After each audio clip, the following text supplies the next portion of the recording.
Acho, your reaction to Clemson being named #1 for the first time ever in the AP preseason poll? I think it's incredibly fair. I think this is what Clemson has been working towards for the last several years, starting with the recruiting class back in 2011, back in 2012. You get Deshaun Watson, and then from Deshaun Watson, now transitioning to Trevor Lawrence, who's probably the best quarterback that we have seen in the last half decade or so when it comes down to his potential.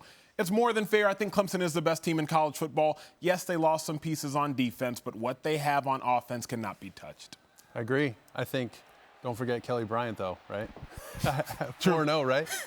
No, I think the onus now becomes, what's Coach Swinney going to say to these kids? It used to be the rest of y'all bus, the guys who didn't get recruited by all the top teams.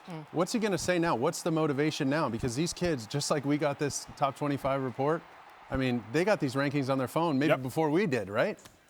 And that's what Nick Saban's been so good at, keeping his team hungry, keeping them on edge when they are the best team. But Acho and Mark are right. Clemson should have been the #1 team in college football, right? No doubt. They proved that last year. They earned that right. And they haven't. Everyone's got holes. Everyone's got pieces to fill in. They got to replace some of these defensive players, absolutely. But ETN, Trevor Lawrence, those wide receivers, and my old defensive coordinator, Brent Venables, he's pretty darn good. So this is a no-brainer to me. As Acho mentioned, Clemson's earned this right, and deservedly so, they're #1. And they got 52 first-place votes. Alabama received the other 10. So when we're looking at Alabama and Clemson, because that's really been... Top dogs? Yes, exactly.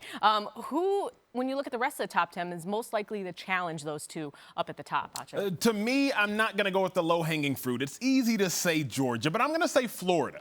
I'm going to say Florida because Dan Mullen has something that he has been building for the last several years, rather the last year at least. Now coming in, they got the swag. Jordan Brand, Dan Mullen, cool, calm, collected. And to win 10 games in your first year as a head coach at that program, I think they'll figure it out this year. I think they'll take a huge leap, and it's time they upset somebody. It's Georgia, man. There's no question. They've proven that the last 2 years. They've been knocking on the door, right? They're ready to kick that door in. I respect it. They've got the talent. Listen, Kirby Smart, he's got the blueprint, right? He learned from the master Nick Saban. Spent over a decade with him. So he's recruited at an extremely high level. He's put a culture in place that these guys believe in.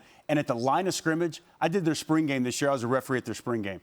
And when I was watching these offensive and defensive linemen, they're on par with Alabama, with Clemson. They've got a quarterback in Jake Fromm. They've got a running back in DeAndre Swift. They've got talent everywhere. And to me, they are right there knocking on the door to be in that conversation with Alabama and with Clemson. And where do you put Georgia in that top 3? How close are they to Alabama and Clemson? I like both those picks. I like Georgia out of the East, but I got to go Ohio State. I like Ryan Day. I think he's got Urban Meyer infrastructure there. I like Justin Fields. I think he's going to be like Terrell Pryor, Braxton Miller, right? I think he's more that mold of a player. They got to get to 10-0, and they got to beat Penn State handily this year, not by 1 point like the last 2 years. And then it's all about Ohio State, Mark, Michigan. with Ohio State is they just haven't been there before. Georgia, they've been there before, so I can understand Jake Fromm, who's been knocking on the door with that experience. Ryan Day, first-time head coach at Ohio State. Justin Fields, been playing in the South, used to that heat. Now, not only is it a new program, new head coach, but now you have to factor in the elements that don't have a heartbeat. That is the weather and other things like it. That's where I'm just a little hesitant to jump on the Ohio State. A lot of talent at Ohio State. And I'll just say, Justin Fields, we talk about Trevor Lawrence. He was the #1 quarterback, and like 1B was Justin Fields. Yeah. And a dual-threat guy I'm with you. Braxton Miller is kind of what I see for Ryan Day in this offense. I think he's going to be special for this team, but I recognize the rebuttal. I don't know. I like Ryan Day. He was my quarterback coach at Philly. I think he's a stud. I think he's going to be great. So, as you guys mentioned, Justin Fields was announced as starting quarterback for Ohio State. We'll get more into what that means for the Buckeyes in just a bit. But you guys are talking about Ohio State, part of the Big Ten. I know the AP poll, we're just using it as a guideline. It's not like it's, the college football playoff poll. But if you take the 4 teams, just 3 conferences are represented, not the Big Ten. So what's more likely, 2 SEC teams in the college football playoff or 4 out of the Power 5 to make it, Acho? To me, it's easy. It's 2 SEC teams, and it's not just because you have Bama and you have Georgia. We get that. We've seen Bama and Georgia the last several years. They've been great. But now you have Florida. Now you have LSU. Now you have 4 and maybe even 5 teams, because I think there are a couple sleeper teams in the SEC that we're not necessarily talking about. You referenced Missouri earlier. There are some sleeper teams in the SEC. So I think the SEC will have 2 representatives, not just because of how good they are, but there's not a lot of elite players Right. in some of the other conferences. And to me, the Pac-12, are you going to show up or not? Notre Dame, can you do it again, or was it just lightning in a bottle? Was it a fluke with Notre Dame? Exactly. I agree with that. The only thing, Pac-12, they got to be undefeated. Yes. If you're going to represent the Pac-12, you're either Oregon with one loss to Auburn, and I still think they take a one-loss SEC team later on in the year over Oregon, even if they're with one loss. But Utah's kind of my sleeper, maybe even a hibernator out of the South of the Pac-12, right? They don't play Stanford.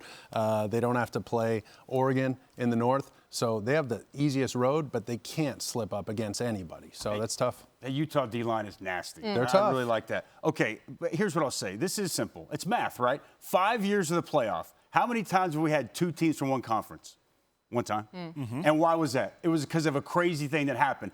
Alabama didn't play in the SEC championship. Correct. Therefore, Right. Georgia won it. And Alabama, they're one of those only teams that doesn't need to win their conference, and you feel, okay, we'll put them in. The reality is, for the other 5 years, it has been for the Power 5 conference, and I expect naturally we'll get there back to that this year.